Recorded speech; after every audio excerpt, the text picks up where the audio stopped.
My colleagues and I have been studying behavior change for over 30 years.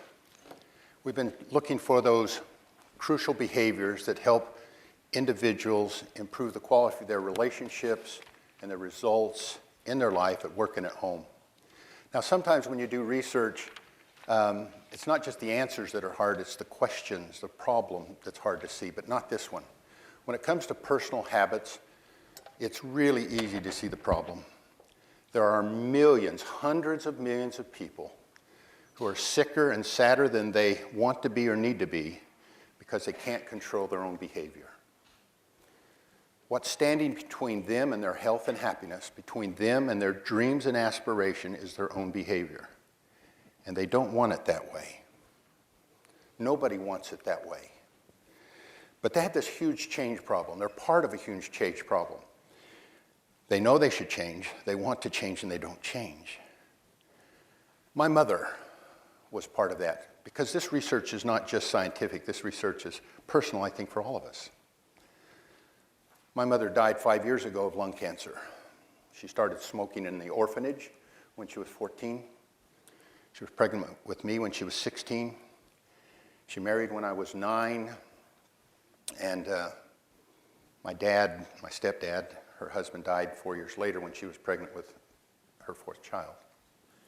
During all of this time, these stresses, being a single mother, she struggled with smoking. She tried to quit, she would start again, just time after time. And the tragedy of this is not her death. The tragedy of this was that she wanted to quit. She knew she would quit, and she didn't quit. And I saw for decades that helpless, hopeless giving up. But I want to share with you a study that we've done that I think helps give us all more hope. We did a research study where we had 5,000 people that had change attempts. Of those change attempts, 4,400 of them were failures, and that's all right because you can learn a lot about success by studying failure. 600 of them had taken on a persistent, resistant problem of personal change. They had hard metrics to show that they had achieved success, and they had sustained it for 3 or more years. I want to share with you what we've learned, at least 2 major differences. Clearly, the ones who succeeded had agency, the capacity to control their own behavior, and those who didn't. I want to talk to you about one of the differences, because one of the differences is how they view and use willpower. The people who fail fall into the willpower trap, and the willpower trap is the faulty assumption that if I fail, it's because I just wasn't fully committed, I didn't care enough, I have no willpower, or that willpower enough can get me through. Now, I want to use a little metaphor with a rope pulling to make this point. If we use enough heroic effort, if we have enough willpower, we can make change, but the forces pulling against us will cause that to be temporary. These forces, we've named 6 sources of influence, are 1, 2, 3, 4, 5, and 6. 1 and 2 are personal motivation and ability. Do I want to? Can I do it? Sources 3 and 4 are the peer pressure, the social pressure that's all around us. And sources 5 and 6 are the structural motivation, like incentives and rewards, or the environment itself. See, the problem is that we're not weak. The problem is we're blind and outnumbered. The problem is we don't have a willpower problem, we have a math problem. If we can control the sources that control us, we're more likely to control our own behavior. And I'd like to give a live demonstration of that. Let's say that I wanted to lose some weight. Let's say that I won the lottery. I get to go on a TV show.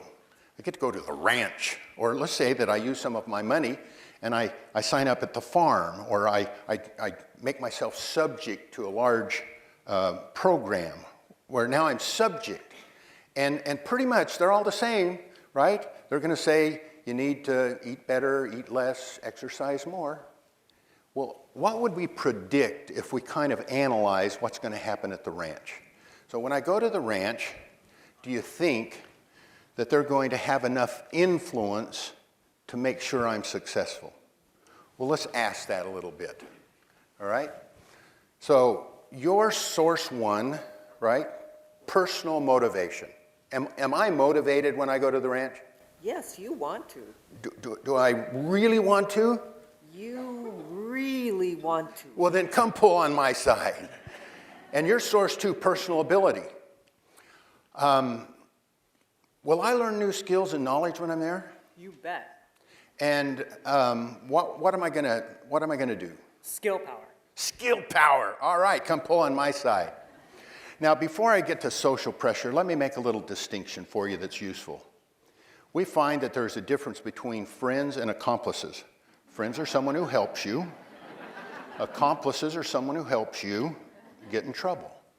Sometimes it's hard to tell the difference. But will there be friends at the ranch? So your social motivation, friend, right? What will you do for me? I'm going to cheer you on and encourage you. And what will you do? I will support you. I will encourage you to move forward and keep focused and keep on track. Thank you so much. Come pull on my side. And your social ability. I right? am. Call me coach. Call you coach. Well, what are you going to do for me? Give you the skills, give you feedback, and keep you motivated. Come pull on my side. And your source five, you're the rewards and incentives. Cha-ching! Oh. And well, does that stuff work? You'd be amazed at the power of colored ribbons and gold stars. Oh, come pull on my side. Now, your source six, your structural ability, right? How does that work? Control your space. And you're going to help me control my space. And what will you do? Make your good behavior easy and your bad behavior hard. Okay, let me test you. Where's the ice cream? There is no ice cream. We have carrots. Okay, come pull on my side. When I go to the ranch, you look at their success rate, and you know, there are not accomplices in there. There's not extra calories, not food. They've made all of the things easy, so I'm motivated and able to do the right behaviors. But that's not the lesson. There's a lesson to learn here because I've subjected myself to this. I maybe haven't become an agent. So when I go home, and I have to go home, what would you predict? So when I go home, am I still motivated? Absolutely. Well, you want to. come on, willpower, pull on my side. Am I going to stay, do I have skills and knowledge still? Not so fast. It's hard to stay current. Well, then pull on that side. Now, when I go home, I'm going to meet some friends and accomplices. I'm your friend. Let's go celebrate. I'm your buddy. Let's go to the hometown buffet. Whoa. But I baked you a cake. Have a piece or two. Come on, let's get a beer too. Pull on that side. So what about this incentive and reward thing? Nah, those are for kids. You keep pulling on this side. And where's the ice cream? It's right here in the freezer. Finish the whole carton. Oh, dear. So here I am, me and willpower, pulling. What do you think's going to happen? Now, I'm making light of this a little bit, but recidivism and relapse and being subject instead of agent, that's a big part of the problem. We can get in the willpower trap. We can become outnumbered. We need to take control of the things that control us so we can control our behavior. Thank you very much.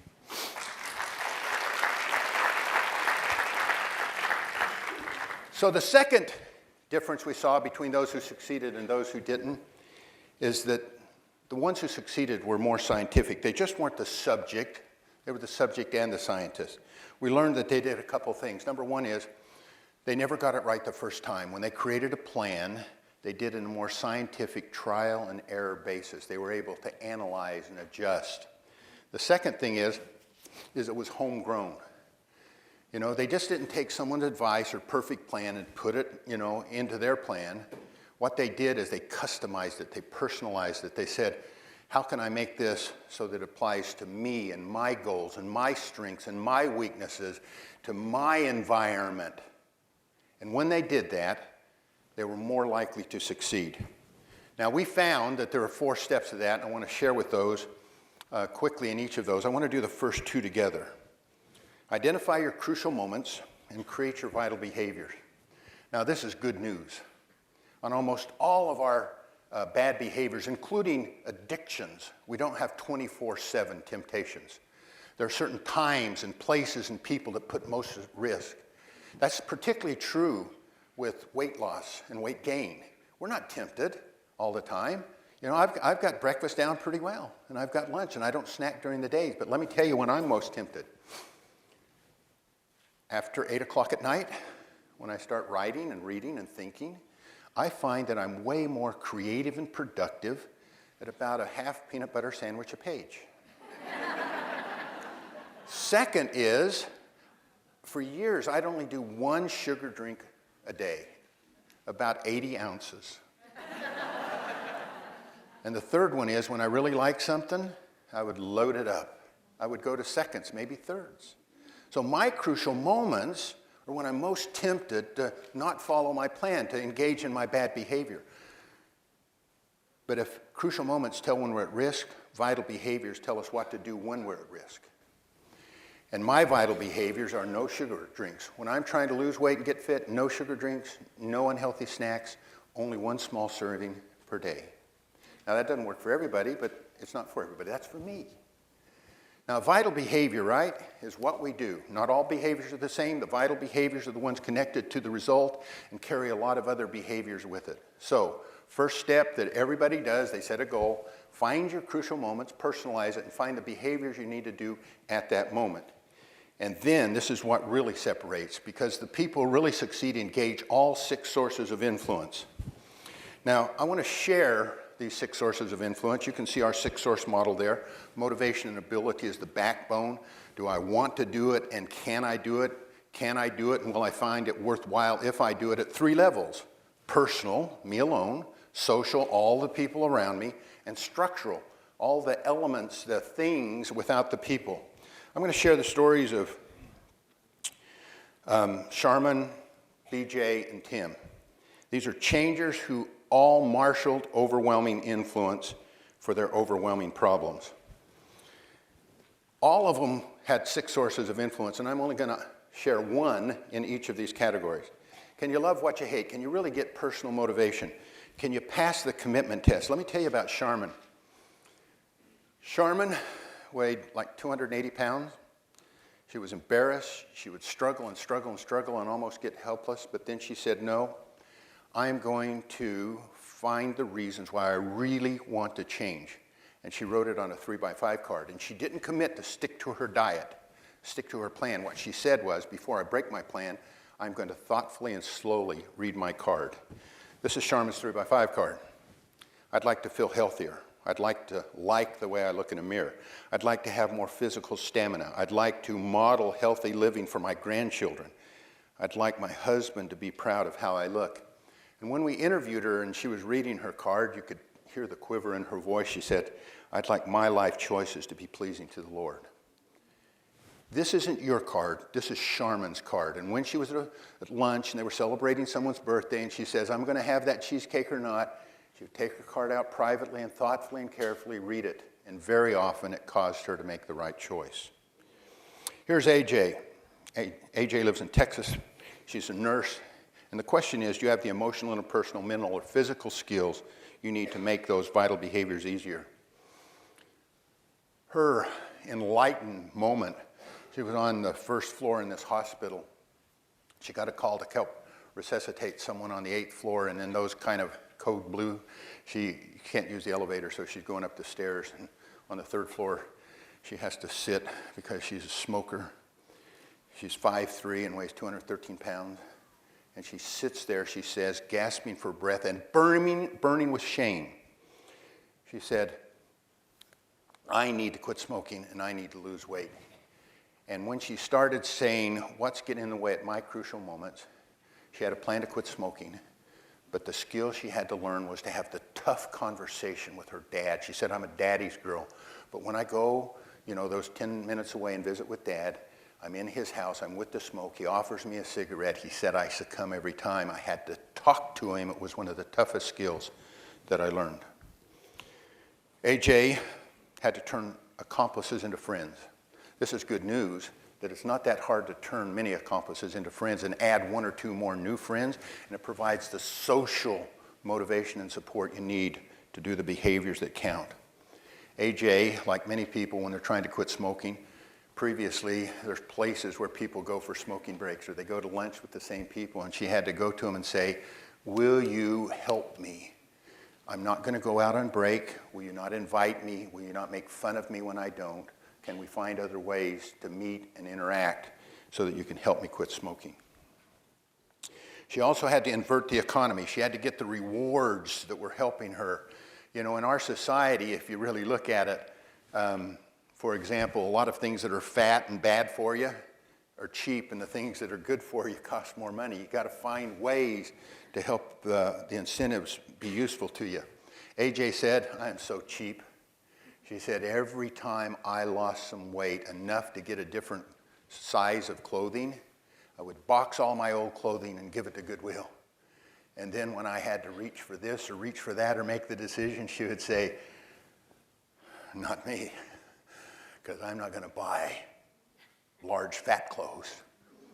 She made the bad behavior expensive and the good behavior cheaper. Here's Tim. Tim kind of jokes. He says, losing weight's easy. In the last 20 years, I've lost 400 pounds and gained 440. It wasn't such a joke when he had heart problems, and he said, for the first time in my life, I had to get serious. I had to create a complete plan. I had to marshal enough of these influences. He said, it's harder to see our environment sometimes, but he said, I need to take control of my space, make the good things easy and the bad things hard. First thing he did is what many people need to do. The first step of a diet is to diet your house. Get rid of the ice cream and the chips. Make it so that if you want to make that choice, you have to get in your car and drive. And during those moments, we found that this works for all addictions. If you can refocus your behavior, if you cannot succumb to the urge, 3 or 4 minutes, and you can get back to wanting to do your own behavior. So that's the message. That's the lesson we learn from people who can control their own behavior and the ones that can't. Engage all 6 sources of influence. I can only control my behaviors if I can control the things that control me. Let me talk to you about turning a bad day into good data. Here's AJ. She said, I was the poster child for the yo-yo diet. Here's before and here's after. She lost 107 pounds. No plan is a plan unless you know how you're going to deal with setbacks. You have a plan to be resilient. Charmin said, I made a plan to call my sister, and then when I fell off the wagon, I'd call my sister and she'd say, why did you do it? What was the new crucial moment? Why were you tempted? Were your influences not enough? And she said, I'd analyze and adjust. And when she did that, she could become resilient. I wish that I could have, you've heard that statement, I wish I knew now. I wish I knew then what I know now. I wish I knew then what I know now so I could have helped my mother. Because when my mother took 1 cigarette after 3 years of not smoking, one day she would turn into a bad decade because she didn't have the skills to turn a bad day into a good data. So that's the message I want to leave. We can control our own behavior. We can get a lot better if we escape the willpower trap, if we marshal enough influence to make overwhelming problems less overwhelming. If we do that, we can increase our agency. We can come to know that if we work at it, we can change anything. Thank you very much.